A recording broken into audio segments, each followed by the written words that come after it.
Hello everyone and welcome to a redo review. Yep, I'm re-reviewing Transformers G1 Sixshot because my old review is really fucking old and I don't remember if it's still online. So, this is his tank mode. You know it's a tank because it has huge cannons and treads. So it doesn't actually roll on them, it rolls on three tiny wheels that I don't like using, especially on my drop here. So, there's not really much to say about this mode. There's a little cockpit right here, which makes this thing look massive. Especially if this is not a one-seater. This thing is enormous. Which will cause scale issues when we get to something, or several things actually, later. So, let's go to... Let's go to wolf mode next. Actually, we'll go to gun mode.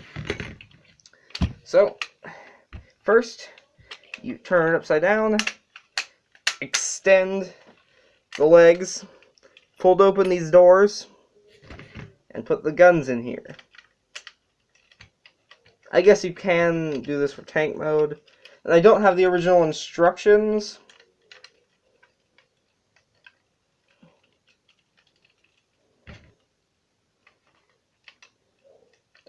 So I don't actually know if it's like this, but as far as I know, it is supposed to be this way.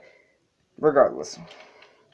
Then, to the bottom, fold out the wings, and fold them up. Then fold away the tank cockpit. And snap them together.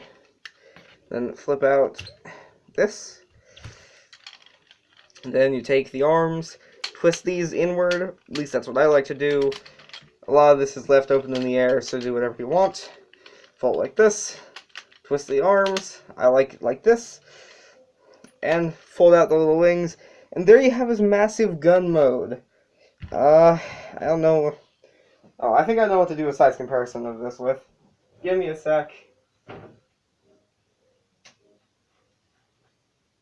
Now, I don't have a G1 Sixshot or Megatron to compare it to, but I do have another weapon.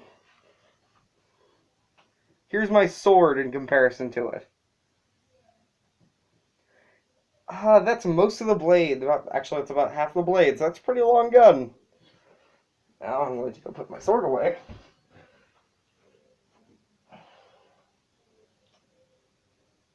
And the handle is pretty comfortable, despite what you might think, considering it's just a pair of folded up wings.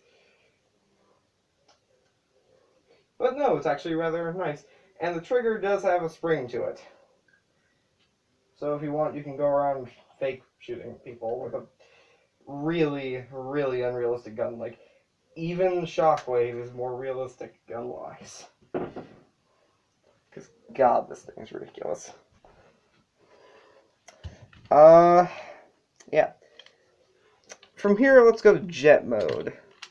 I am doing this in kind of a random order, so yeah. First, flip it upside down. Or at least I'm doing that so it can show you better. Take out those guns, flip away these guns. Fold, actually don't pull up panels. Fold out all the panels and fold. Actually, let's go to wolf mode. Fold it about there. Trying to remember how this goes. No. Keep the legs straight out like this. Spread them. No, other way. Fold them in half like this. And flip out the paws. And I think you can see that. Where's the camera? There we go. Then, fold these back under. Rotate these down. Rotate these around. Yeah. Split the wings. Fold down the trigger again. And the camera's too high. Damn it. Camera, stop smoking weed. Fold out. That was a bad joke. Fold out. Fuck. That hurt? Okay. Fold out the wolf head. Fold back the wings. And there you have him in his, well, quote-unquote wolf mode. It's, doesn't really look like a wolf, but for this era, it's a decent beast mode. And I guess I'll show this to you while the wolf head is out. We're going to go into his, well, in the Japanese show, it's his secret mode, I guess. I haven't seen it. Headmasters that was the show, but I need to. Basically fold out the wings and fold back his arms. And you fold up the legs, which is a good transition because we're going to be folding up the legs in the next mode anyway. Make sure the panels are set up so they can pass between the arms. Or just fold the arms down a little bit so you can get them through. God dang it. Okay. Let's fold the arms all the way down so we can get the legs through, and then fold up the paws, fold up the panels, reposition your arms, fold these up, fold the wings down, and there you have his wing wolf mode.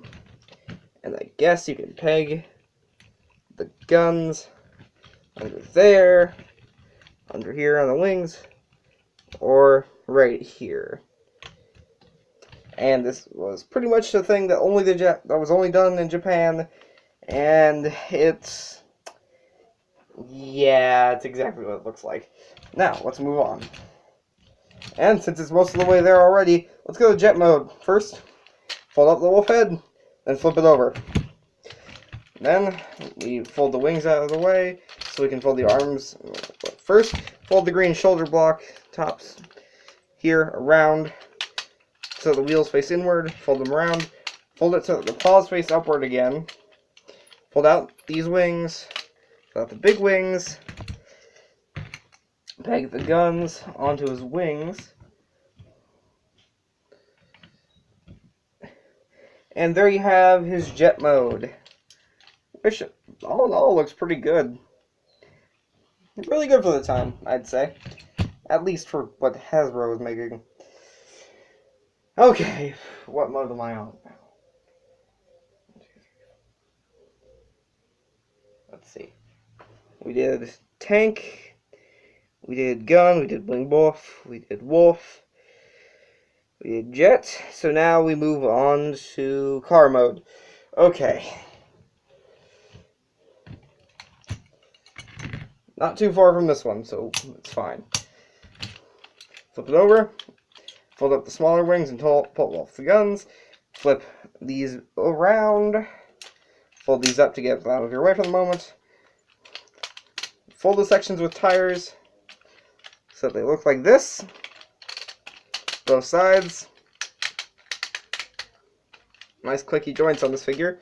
And then swing the entire arms around, not on the shoulder joint that's around here. Yeah, it's around there. But right here. About. And that will completely shift the position of the arms. Then fold the wings down. Fold them forward. Then you peg on the guns.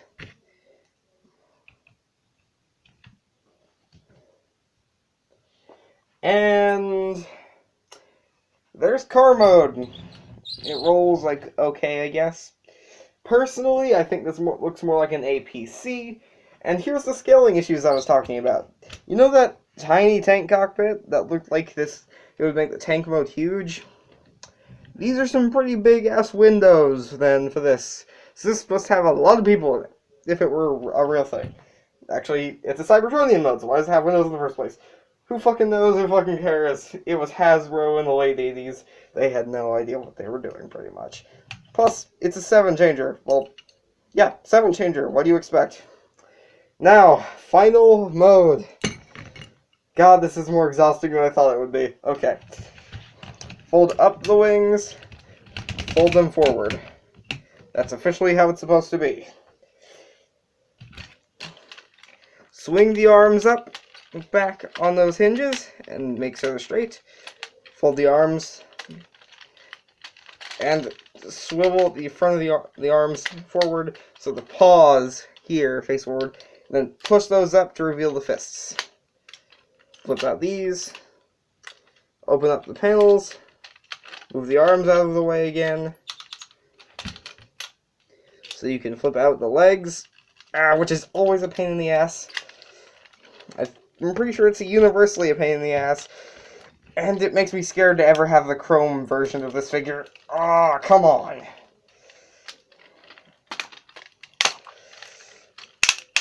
Yeah, seriously, that must scrape away the chrome there. Then you close the panels back up that are on the back of the legs.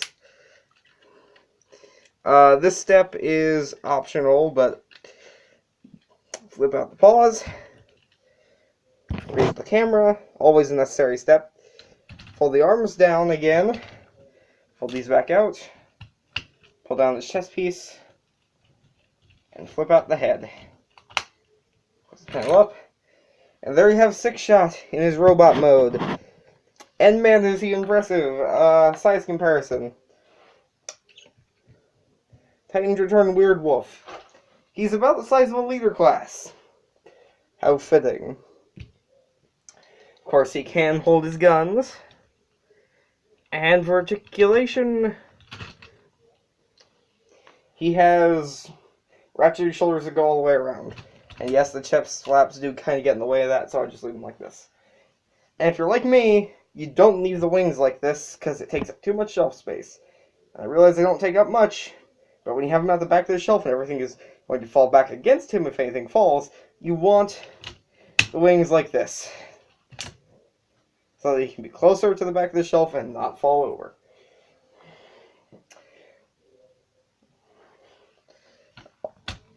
Also, I guess, can I get him off the shelf without bringing everything else around him down? The answer is yes. Okay. Another size comparison. Spoiler warning, there's the guy he killed compared to him. Well, most of the guy he killed. My Magnus is far from complete. Regardless, what do I think of this figure? Well, considering the countless other reviews of Sixshot on the internet, including my own before, you can probably figure out that this is a really interesting and fun figure. No, the modes individually on their own aren't great, and if this figure only turned into, say, one of them, it'd be downright awful, and I'd say not to pick it up. But it has 7 of them. 6 if you really exclude the Winged Wolf mode, and I can understand why you would. But regardless, it's a really good figure. And I'd really recommend it. It's a lot of fun. It's been released so many times, it should be easy to acquire. I need to filter this light. Because, like, when I cover it, just like a little bit, it works so much better. Regardless, highly recommended. So, it has been me, the Phantom of the Internet. Please like, comment, subscribe. I upload every Saturday and Sunday. This has been a really long review, and I hope to see you all next time.